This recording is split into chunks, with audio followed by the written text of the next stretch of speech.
Everyone, good morning. আশা করি আপনারা খুব ভালো আছেন, আমরাও ভালো আছি। আজ বসন্ত পঞ্চমী, ঘরে ঘরে বাঘ দেবীর আরাধনায় সবাই মাতোয়ারা। আজকে সকালবেলা থেকেই শুনছি, মানে ভোর থেকে চারিদিকে শঙ্খধ্বনির আওয়াজ। কারণ সময়টা যেহেতু খুবই কম আজকে, সেই জন্য সবাই খুব ভোর থেকে পুজো শুরু করে দিয়েছে। শুভ সরস্বতী পুজোর অনেক অনেক শুভেচ্ছা।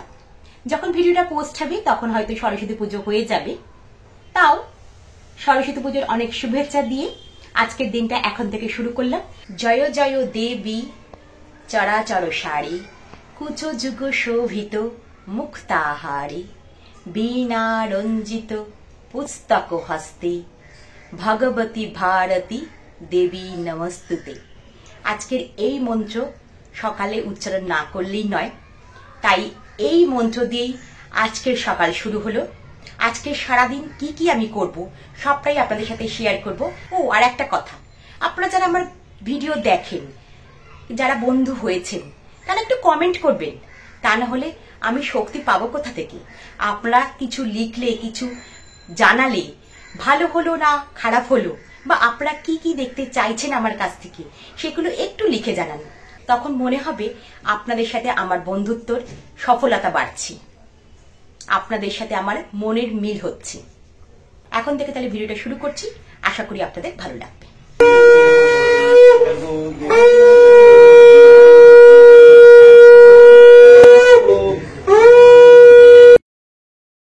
আমাদের বাড়ির সামনে যে ক্লাব আছে সেখানে সরস্বতী পুজো হচ্ছিল, সেটাই একটু দেখতে এলাম। আর পাড়ার দাদারাও সবাই এখানে বসে আছে। রান্না বসিয়ে পুজো দেখতে গিয়েছিলাম। ওদিকে কুলের চাটনি হয়ে গেছে, এদিকে আলুর দম, আর ফ্রাইড রাইস হবে, সেটা একটু পরে করব। আজ সরস্বতী পুজোর দিন, মানে 3রা ফেব্রুয়ারি। আজকে আছে মহাকুম্ভে শাহী চান। মহাকুম্ভে যাওয়ার যেহেতু খুব আমার ইচ্ছা ছিল, কিন্তু ফেসবুকের দৌলতে বা ওখানে যা ঘটনা ঘটেছে সেজন্য যেতে পারলাম না। সেজন্য আজকে বাড়িতে থেকেই শাহী চান করব, গঙ্গা স্নান। চলুন আমার সাথে গঙ্গায় স্নান করতে। আমরা আজকে 4 জনে মিলেই যাচ্ছি গঙ্গা স্নান করতে। শাহী চান করতে আমাকে হবেই, কারণ মাথায় একবার ঢুকে যে কুম্ভে স্নান করতে যেতে হবে সেটা হয়নি, তাই গঙ্গা স্নান করতে যেতেই হবে। ও এইখানে সৃষ্টি দাঁড়িয়ে আছে, আর সৃষ্টির মেয়ে মিষ্টি কি সুন্দর করে সেজেছে, যেন ছোট্ট সরস্বতী ঠাকুর। আবার লজ্জা পাচ্ছে, যেহেতু বলেছি একটু ফটো তুলবো, তাই লজ্জা লজ্জা ভাব করছে। কি ভালো লাগছে না দেখতে? আপনারা তো জানেনই আমাদের বাড়ির সামনেই গঙ্গা, সেই জন্য গঙ্গায় স্নান করতে যাওয়াটা আমাদের কাছে কিছুই ব্যাপার নয়। কতগুলো মেয়ে সেজেগুজে আসছে। ও সরস্বতী পুজো তো, আজকে তো সাজন গোজনেরই দিন। বলতে গেলে বলতে হয় বাঙালির আজ আর এক প্রেমের দিন, বসন্তের হাওয়া লাগার দিন। আজকে গঙ্গার ঘাটে নাকি ভোর থেকে প্রচুর লোক সমাগম হয়েছে, প্রচুর মানুষ নাকি আজকে স্নান করতে এসেছে। হতেই পারে আমার মতন এই ধ্যান ধারণায় বিশ্বাসী যে মহাকুম্ভে যেতে পারছি না তো কি হয়েছে, গঙ্গার স্নান করেই সেইটা অর্জন করব। আমার ঠিক পাপ পুণ্যের ব্যাপার নেই। আমার মনে হয়েছিল মহাকুম্ভে স্নান করতে গেলে সেই একটা নতুন অভিজ্ঞতা হবে, কিভাবে সেখানে ব্যবস্থা হয়েছে, কিভাবে সাধুরা স্নান করতে এসেছে, কিরকম টেন্টগুলো হয়েছে, সেই সব দেখারই ইচ্ছা ছিল। অনেকের লেখালেখিতেই দেখছি অনেকেই কুম্ভে স্নান করতে গেছেন, কিন্তু যেটা সঙ্গম স্থল, মানে গঙ্গা যমুনা সরস্বতীর সঙ্গম স্থলে স্নান না করে অন্যদিকে গঙ্গার জলে স্নান করে এসেছেন। তাহলে অত দূর কষ্ট করে গিয়ে আমার লাভ কি, আমি যদি সঙ্গমেই না স্নান করতে পারি? তাই জন্য গঙ্গার স্নানই আমার বেঁচে থাক। সরস্বতী পুজোর দিন মানুষ গঙ্গায় স্নান করতে আসেন, কিন্তু আজকে একটি বিশেষ দিনের জন্য আরো মনে হয় বেশি ভিড় হয়েছে। গঙ্গায় স্নান হয়ে গেছে, সব ভালো ভালো চানটা।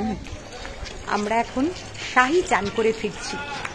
গঙ্গায় শাহী চান হলো, মহাকুম্ভে হলো না তো কি হয়েছে, গঙ্গায় হয়েছে, একটা ইচ্ছে পূরণ।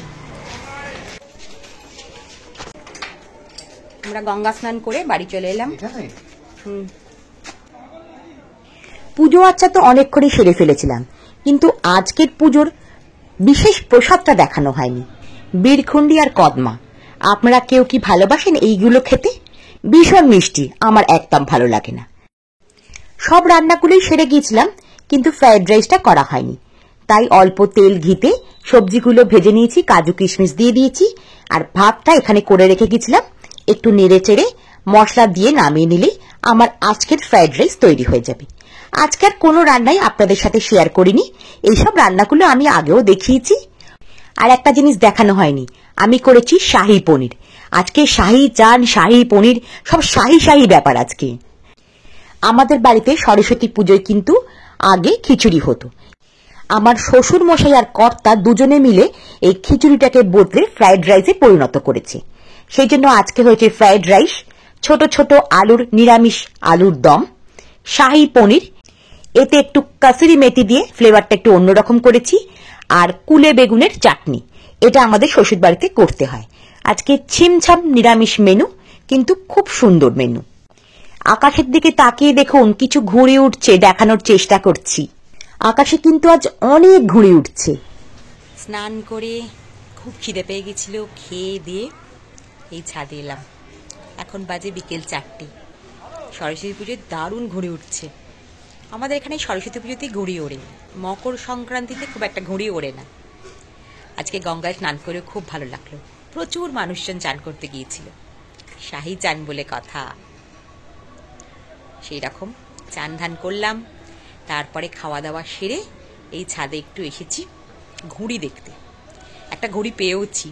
পিটুনিয়ায় প্রচুর ফুল ফুটেছে, দাঁড়ান দেখাচ্ছি।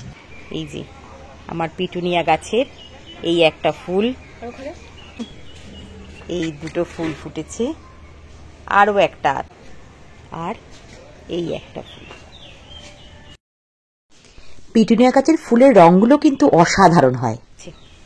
এই রংটা সব থেকে পছন্দের আমার। ঘুড়ি দেখতে এসেছিলাম, ঘুড়ি দেখা হয়ে গেছে, প্রচুর আকাশে ঘুড়ি উঠছে। এবার নিচে নেমে যাব। 4টে বেজে গেছে, মানে বিকেল হয়ে গেছে। সন্ধেবেলা একটা জায়গায় যাব বললাম, তার জন্য একটু তোড়জোড় শুরু করতে হবে, মানে নিজেকে তৈরি হতে হবে। একটু চাটা খেয়ে তারপরে যাব। এই ঘুড়িটা আমি পেয়েছি, রোদ্দুরকে দিয়েছি। সন্ধেবেলা যাচ্ছি একটা জায়গায়, সেখানে মনে হয় অনুষ্ঠান হবে কিছু, সেটাই দেখবো ভেবে যাচ্ছি। চলুন, অনুষ্ঠান হলে আপনাদেরও সেটা দেখাতে পারবো। আশা করি আপনাদের ভালো লাগবে। সেই জায়গায় চলে এসেছি। এটা হচ্ছে আমাদের বাড়ির একটু দূরে দেবীধাম বলে একটা ক্লাব। সেই ক্লাবেরই আজকে সরস্বতী পুজো হয়েছে। সেখানে আজকে হবে দেবী বন্দনা। আজকে যেন মনে হয় সরস্বতী ঠাকুরের কাছে আমরা গুরু দক্ষিণা দিচ্ছি। সরস্বতী ঠাকুরের কাছ থেকে সারা বছর যা আমরা শিখি, উনি যেরকম ভাবে আমাদের আশীর্বাদ করেন, সেই সব শিক্ষা থেকেই আজকে তাকে গুরু দক্ষিণা দেওয়ার জন্য কিছু অনুষ্ঠানের মাধ্যমে আমরা দেবী বন্দনা করছি। আজকের অনুষ্ঠানে যেসব শিল্পীরা গান আবৃত্তি করবেন, তাদের মধ্যে আমার খুব প্রিয় 2 দিদি আছে এবং জানাশোনা কিছু বন্ধুও আছে। এইভাবেই হবে দেবীর আরাধনা। রবীন্দ্রসঙ্গীত আকাশ ভরা সূর্য তারা দিয়ে শুরু করছি।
একটু খেয়াল করে দেখুন, এখানে এক ক্ষুদে শিল্পী কেমন আপন মনে নেচে যাচ্ছে। আজকের এই মঞ্চে উপস্থাপনায় আছেন শৈবালদা, তবলায় আছেন আমার নন্দাই দেবাশিসদা, আর কিবোর্ডে আছেন বালির বিখ্যাত সন্তুদা।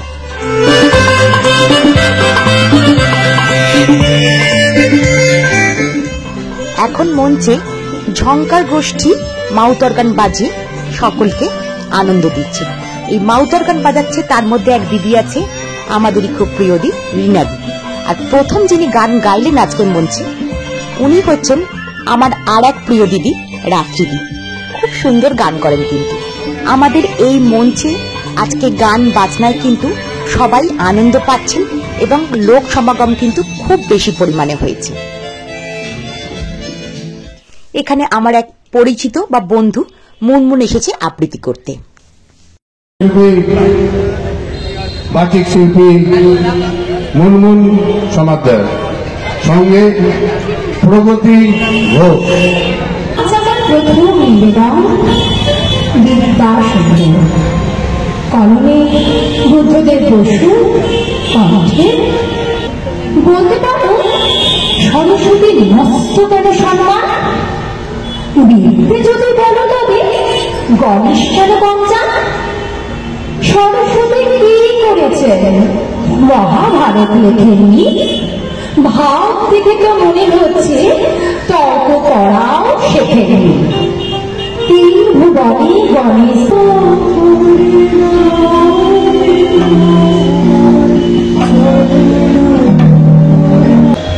কাউকে ভালো লাগে আজ হলো সব থেকে শ্রেষ্ঠ দিন তা দেখাতে পারা না।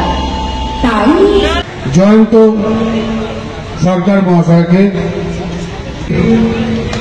কিছু আধুনিক গান পরিবেশন করবেন। বালি দেবীধাম অ্যাথলেটিক ক্লাবের পক্ষ থেকে তাকে ধন্যবাদ জানাচ্ছি।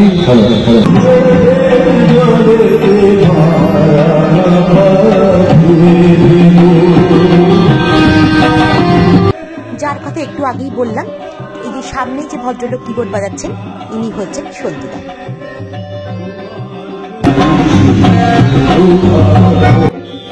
গান শোনার মাঝখানে একটু আড্ডা দিয়ে দিচ্ছি মুনমুনের সাথে।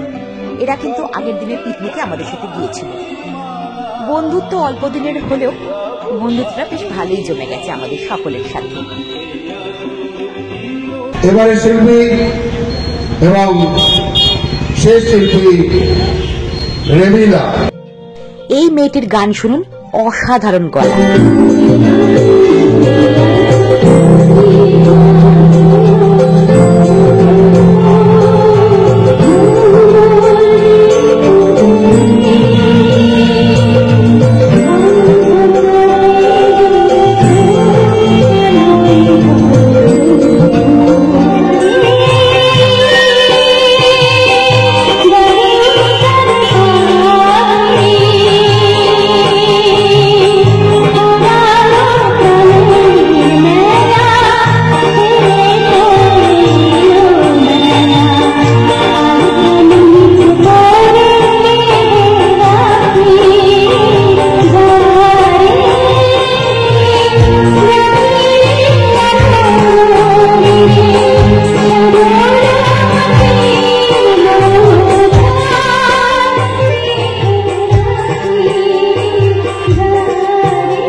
হয়ে গেছে, এবার আমরা বাড়ি চলে যাব। অনেক রাত্রি হয়েছে, রাত্রি 10:30 বাজে। চলুন বাড়ি যাই। এই মাত্র আমরা অনুষ্ঠান দেখে বাড়ি ফিরছি। আজকের ভিডিওটা এখানেই শেষ করছি। ভিডিওটা ভালো লাগলে লাইক, শেয়ার, কমেন্ট করবেন। আর আচ্ছা, আপনি যদি আমার চ্যানেলে নতুন হন, যদি ভিডিওটা কোথাও ভালো লেগে থাকে, একটা সাবস্ক্রাইব করতে যেন ভুলবেন না। আজকের মতন শুভরাত্রি। আমি খোসপাড়ি পরম্পরা চৈতালি, আজ তবে আসি। আবার দেখাবে নতুন কোনো ভিডিও।